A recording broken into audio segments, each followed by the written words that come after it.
نہیں ہے. امت کو ہمیشہ امام کی ضرورت رہی ہے، ہمیشہ ضرورت رہی ہے. بے شک. وَلِكُلِّ قَوْمٍ ہاتھ کا لفظ استعمال کیا قرآن کریم میں. دریائے علم اجر رسالت ہے فاطمہ، قرآن اختصار فصاحت ہے فاطمہ، محروم عدل روح عدالت ہے فاطمہ، اللہ کے نبی کی محبت ہے فاطمہ، بے شک امام صبر و قناعت ہے فاطمہ، ہاں معدن متاع امامت ہے فاطمہ، ہاں معدن متاع امامت ہے فاطمہ. محترم ناظرین کرام، السلام علیکم ورحمۃ اللہ وبرکاتہ. ایام شہادت حضرت فاطمہ الزہرا سلام اللہ علیہا ہے، تو اس حوالے سے آپ تمام ناظرین و سامعین کے خدمت میں بالاخص منجی عالم بشریت یوسف زہرا حضرت امام حجت بن الحسن حضرت امام مہدی عجل اللہ تعالی فرجہ شریف کی خدمت اقدس میں تعزیت پیش کرتا ہوں. پروگرام خطبہ فدق کے ساتھ حاضر خدمت ہے ایاز احمد نجفی. ناظرین کرام، خطبہ حضرت فاطمہ الزہرا سلام اللہ علیہا ایک تاریخ، دردناک داستان اور فکر رکھنے والوں کے لیے ایک لمحہ فکریہ ہے. یہ خطبہ رسول اللہ صلی اللہ علیہ وآلہ وسلم کے رحلت کے بعد پیش آنے والی افسوسناک تاریخ کا عنوان ہے. تاریخ کے مطالعہ کرنے والوں کے لیے خطبہ فدق کی طرف رخ کرنا بہت ضروری ہے. جب تک آپ خطبہ فدق کی طرف رخ نہیں کریں گے تب تک نہ تو من جملہ دین کا معنی مکمل ہوتا ہے اور نہ تو دین کا صحیح معنوں میں مفہوم معین کر سکتا ہے. ناظرین کرام، اس خطبے کو اس کی اہمیت کے ساتھ پیش کرنے اور جاننے کی ضرورت ہے، لہٰذا آج کا پروگرام اسی حوالے سے پیش کیا جا رہا ہے. خطبہ فدق کے موضوع پر گفتگو کرنے کے لیے آج ہم نے زحمت دی ہے حوزہ علمیہ نجف اشرف کے متعلم جناب مولانا سید ذیشان حیدر نجفی صاحب ہمارے ساتھ شریک گفتگو ہیں. السلام علیکم ورحمۃ اللہ وبرکاتہ. وعلیکم السلام. قبلہ پہلے تو آپ کا بہت بہت شکریہ، آپ نے ہمیں وقت دیا. ایام فاطمہ ہے اور ہر جگہ ذکر فاطمہ الزہرا سلام اللہ علیہا جاری و ساری ہے. قبلہ خطبہ فدق کی طرف جانے سے پہلے قبلہ ایک نقطے کی طرف جانا ضروری سمجھتا ہوں، وہ ہے امامت اور امت کا تعلق. اس حوالے سے ذرا آپ بیان فرمائیں. بسم اللہ الرحمن الرحیم. سب سے پہلے آقا ایاز نجفی صاحب آپ کا شکریہ کہ اس مقدس ذکر میں آپ نے ہمیں بھی شریک کیا اور خدا نے ہمیں توفیق عطا فرمائی کہ سرزمین ولایت پر محافظ ولایت کا تذکرہ کر رہے ہیں. فدق کی تاریخ امامت سے عبارت ہے. جہاں بھی فدق کا ذکر آتا ہے امامت کی بنیاد کا ذکر ہو رہا ہوتا ہے. تو سب سے پہلے ہمیں اس نقطے کو جاننا بھی ضروری ہے اور اپنے ناظرین تک یہ بات پہنچانا بھی ضروری ہے کہ امامت اور امت کا تعلق کیا ہے. بہت سے نظریات پیش کیے جاتے ہیں، بہت سی باتیں کی جاتی ہیں اور کی جا رہی ہیں، کی جاتی رہیں گی. بہت سی تعبیرات پیش کی جاتی تھیں، کی جاتی ہیں، کی جاتی رہیں گی. لیکن ہم یہ کوشش کرتے ہیں کہ ہم جو دین نے ہمیں تعلیمات دی ہیں، جو دین نے ہمیں سمجھایا ہے، اس کے تناظر میں یہ سمجھیں کہ امامت اور امت کا تعلق کیا ہے. ایک تاثر آج دیا جاتا ہے قوموں کے اندر دیا جاتا ہے. دانشور حضرات دے رہے ہوتے ہیں یہ تاثر کہ امامت کی ضرورت ہے امت. انتہائی غلط تاثر ہے. امت امامت کے لیے ضروری ہے، ہاں، یہ تاثر دیا جا رہا ہے. یہ کہہ رہے ہوتے ہیں کہ جی امامت کے لیے ضروری ہے امت کا ہونا، امت ہو تو امامت ہوتی ہے.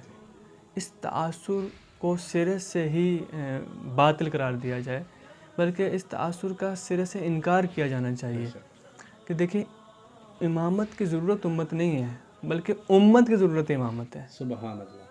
امامت ضرورت ہے اصل میں امت کے لیے. یہ نہیں ہے کہ جی امت ہوگی تو امامت ہوگی. اب یہ جملے ملتے ہیں کہ جی وہ امامت ہی کون سی جس میں امت ہی نہیں ہے. امت کی ضرورت امامت ہے. امامت نے امت کو راہ نجات دکھانی ہے، نہ یہ کہ آپ یہ کہیں گے جی کہ امامت کی ضرورت امت ہے. امام ہوگا بہر صورت ہوگا، خدا کا وعدہ ہے. خدا نے قرآن کریم میں اس وعدے کو صراحتاً بیان کیا. ہمارا وعدہ ہے کہ ہم آپ کو ہادی دیں گے. سبحان اللہ. امام موجود رہے گا. رہے گا.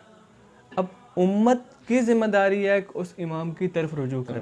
بے شک. نہیں، تمہاری ضرورت کا حل ہم نے امام کی صورت میں دے دیا ہے، تم نے اس ضرورت کو پورا کرنا ہے تو امام کے دروازے پہ جانا ہوگا. میں اس نقطے کی طرف اشارہ کرتا چاہوں گا کہ حضور اکرم کی ایک حدیث مبارکہ ہے کہ جس میں آپ نے امیر المؤمنین کو کعبہ کی مثل قرار دیا ہے، اور اس میں جو جملے ہیں، یہ الفاظ ہیں کہ تمہارے درمیان علی کی مثل کعبہ جیسی ہے. کعبہ کسی کے پاس چل کر نہیں جاتا، سبحان اللہ. سب چل کر کعبہ کے پاس آتے ہیں. یعنی امام وہ ہوگا جو مرکز ہوگا، سب نے مرکز کی طرف آنا ہے. محور و مرکز چل کے کسی کے پاس نہیں جاتا. محور و مرکز کو کسی کی ضرورت بھی نہیں ہے، سب کو محور کی ضرورت ہے، سب کو مرکز کی ضرورت ہے. تو امامت کی ضرورت امت کو ہے. اگر آپ کے پاس امت نہ ہوگی تو امام کیسے ہوگا؟ جس طرح موسیٰ نبی تھے اور امام تھے، جس طرح ابراہیم نبی اور امام تھے. اگرچہ امت متفق نہیں ہو رہی تھی، امت اقتداء میں نہیں آ رہی تھی، لیکن پھر کیا ابراہیم کی امامت پہ سوال اٹھ سکتا ہے؟ نہیں اٹھ سکتا. تو یہ جو نظریہ سرے سے انتہائی غیر عاقلانہ نظریہ ہے کہ امامت کی ضرورت ہے امت، نہ، امت کی ضرورت کا نام امامت ہے. یہ اسی بات کو جناب سیدہ نے اپنے کردار سے واضح کیا تھا. بے شک. کوئی بھی نہیں آیا نا، کوئی بھی نہیں آیا امامت کے دروازے پر. بعد از پیغمبر امامت کے دروازے پر نہیں آ رہے ہیں لوگ. بے شک. حالانکہ ضرورت امت کی تھی، امامت کی.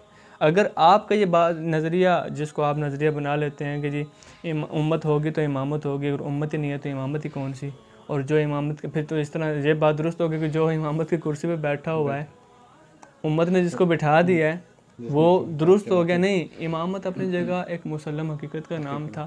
حضرت زہرا سلام اللہ علیہا بھرے مدینے میں تنہا وہ شخصیت تھی جنہوں نے امت کو یہ بتایا کہ دیکھو تمہاری ضرورت ہے اس گھر میں. میں یوں آسان الفاظ میں کہوں، جس در کو تم نے جلا دیا ہے اس در کے اندر تمہاری ضرورت تھی. تم نے اپنی ضرورت پر حملہ کر دیا. اپنی ضرورت کی طرف بڑھو. امیر المؤمنین کی امامت کو جو نصب کیا غدیر کے میدان میں حضور اکرم صلی اللہ علیہ نے، تو امت کو بتایا تمہاری ضرورت یہاں سے ملے گی. اسی جو عہدہ ہے یا اسی نقطے کی طرف رجوع کرنا ہے، تم نے اسی نقطے کی طرف آنا ہے. تو حضور اکرم نے امت کو امامت دی ہے، امت کو امامت دی ہے کہ میں تمہارے درمیان یہ اپنے بات کا سلسلہ چھوڑ کے جا رہا ہوں.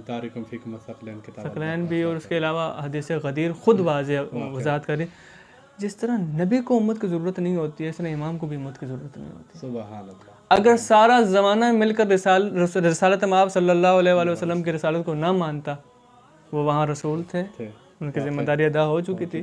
جو نہیں آیا وہ جہنم میں جائے. اسی طرح علی ابن ابی طالب صلی اللہ علیہ سے لے کر امام مہدی عجل اللہ تعالی فرجہ الشریف تک ہر امام امت کی ضرورت ہے. جو آ گیا اس دروازے پر وہ فلاح پا گیا، جس نے اس دروازے کو ترک کر دیا غرق ہو گیا.